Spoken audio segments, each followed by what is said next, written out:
हर घर पाठशाला कार्यक्रम में आप सभी का एक बार फिर से स्वागत है। कल के खंड में हमने चर्चा की थी 1857 की क्रांति के कुछ कारणों की, जिसमें हमने मुख्य रूप से कुछ सामाजिक कारण और राजनीतिक कारणों के बारे में चर्चा की थी। इसी क्रम में आगे बढ़ते हुए आज हम इस विद्रोह के आर्थिक और सैनिक कारणों के बारे में चर्चा करेंगे। तो चलिए शुरुआत करते हैं आर्थिक कारणों से।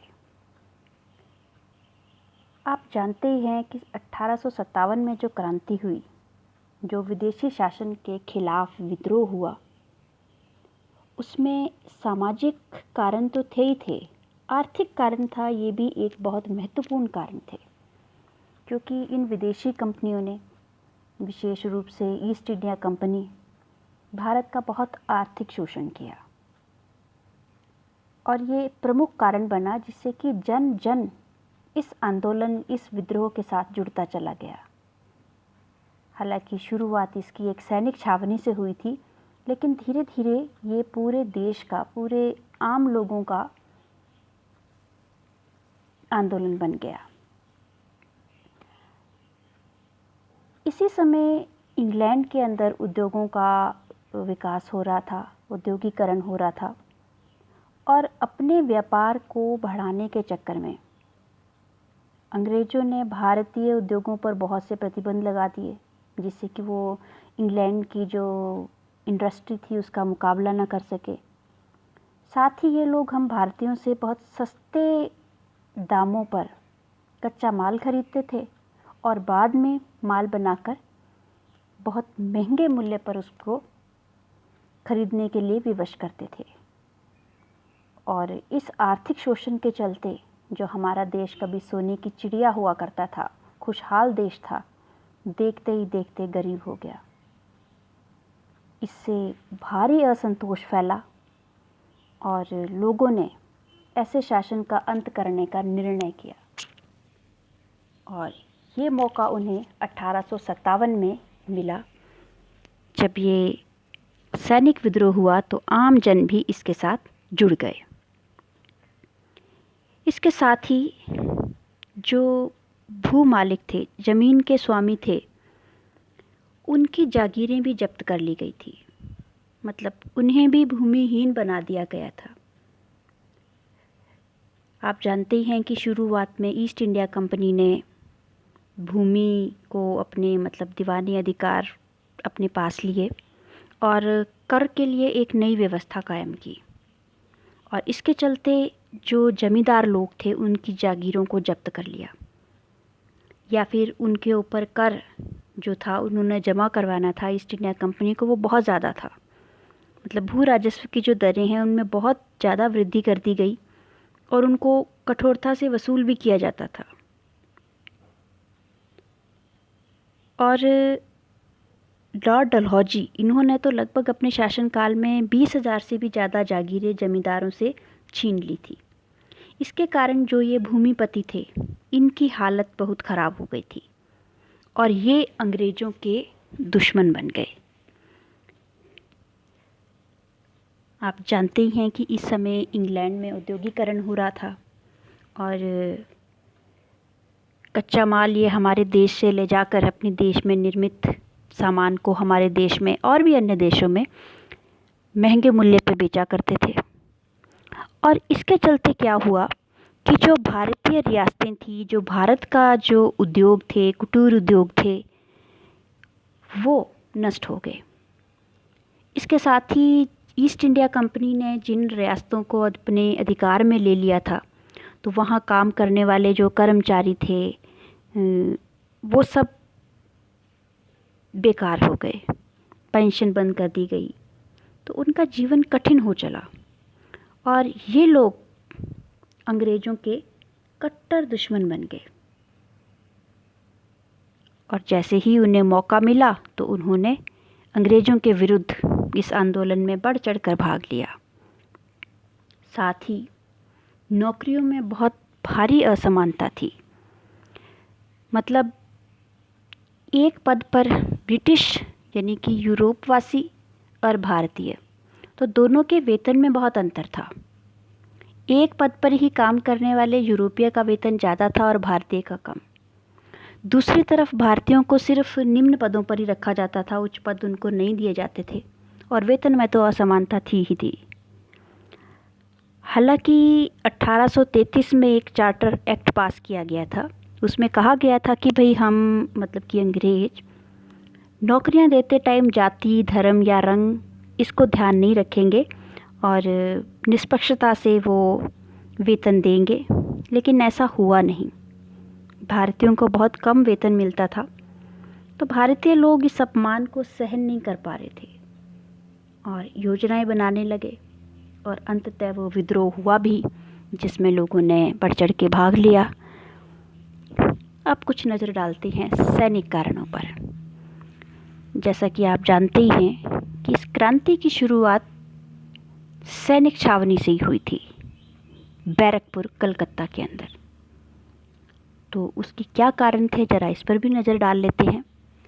सबसे पहले भारतीय सैनिक जो थे उनमें भारी असंतोष था और उसका कारण ये था कि भारतीय सैनिकों को प्रमोशन नहीं दी जाती थी। मतलब एक पद से जब दूसरे पदोन्नति के बहुत कम उनको किया जाता था, जबकि अंग्रेज़ सैनिकों को बहुत जल्दी कर दिया जाता था। प्रमोशन उनकी जल्दी हो जाती थी, वेतन भी उनका ज़्यादा था और भारतीय सैनिकों का वेतन कम था। साथ ही जो ब्रिटिश अधिकारी थे वो भारतीय सैनिकों को बहुत ज़्यादा अपमानित करते थे और बहुत सालों तक अंग्रेज़ों की सेवा करने के बाद भी जो अंग्रेज़ सैनिक हैं नए भर्ती किए हुए, भारतीय सैनिक को उसकी आज्ञा का पालन करना पड़ता था। साथ ही जो भारतीय सैनिकों के जैसे दाढ़ी रखना, तिलक लगाना, पगड़ी बांधना, इन पर भी प्रतिबंध लगा दिए थे। तो इन कारणों से जो भारतीय सैनिक थे वो अंग्रेज़ों के प्रति उनमें बहुत ज़्यादा रोष उत्पन्न हो रहा था। इसी बीच एक युद्ध हुआ 1839 से 42 ईस्वी के मध्य। ये आंग्ल अफ़गान युद्ध के नाम से जाना जाता है। इस युद्ध से पहले जितनी भी लड़ाइयाँ हुई थी अंग्रेज़ों की, वहाँ अंग्रेज़ हमेशा विजयी ही रहा करते थे। लेकिन इस युद्ध में अंग्रेज़ों को भारी पराजय का सामना करना पड़ा और यहाँ तक कि इस युद्ध के अंदर अंग्रेज़ों ने 16,000 सैनिक भेजे थे, जिसमें सिर्फ एक ही जीवित बचा था।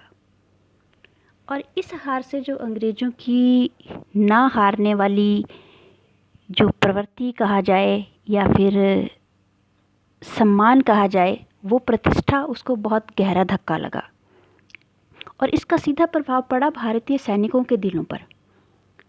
वो ये सोचने लगे कि जैसे अगर अफ़गानी इनको हरा सकते हैं तो हम क्यों नहीं, तो वो भी अंग्रेज़ों को अपने भारत से निकाल सकते हैं।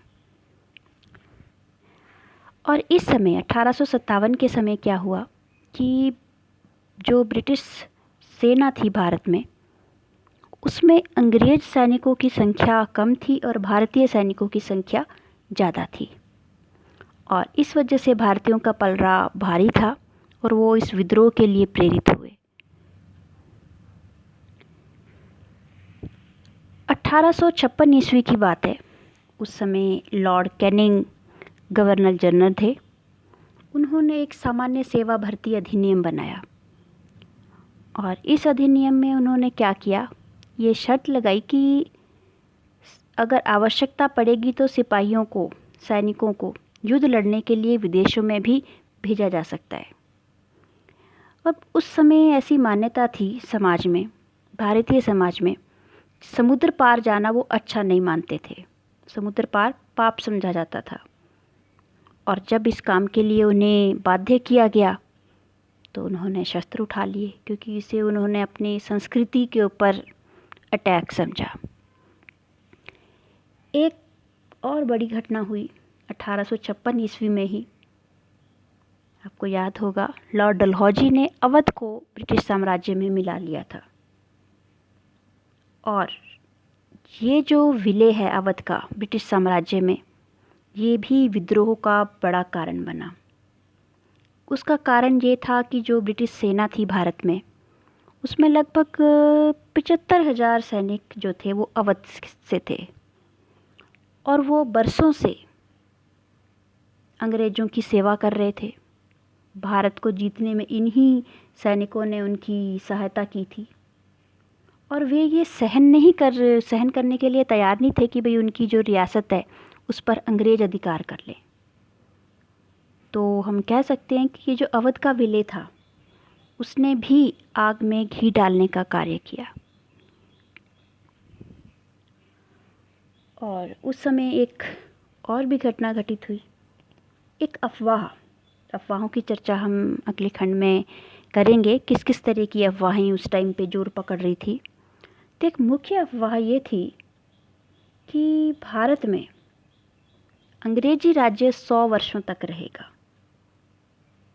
और जैसा कि आप जानते ही हैं कि अंग्रेजी राज्य की शुरुआत भारत में हुई थी 1757 ईस्वी से, और 1857 में ये 100 वर्ष पूरे हो रहे थे। तो अधिकांश लोग ये विश्वास करने लगे थे कि बस अब अंग्रेजी शासन का भारत में अंत हो जाएगा, और इस अफवाह का जो भारतीय सैनिक थे उन पर भी बहुत प्रभाव पड़ा। तो उन्होंने विद्रोह की तैयारियां शुरू कर दी। तो अब एक ब्रिटिश इतिहासकार हैं सर माइकल एडवर्ड्स, उन्होंने कहा है कि अग्नि के लिए ईंधन तैयार था और केवल चिंगारी की आवश्यकता थी, और ये चिंगारी मिली भारतीय सैनिकों को मार्च में। उस समय क्या हुआ, इसकी चर्चा हम अगले खंड में करेंगे। Have a good day. Thank you.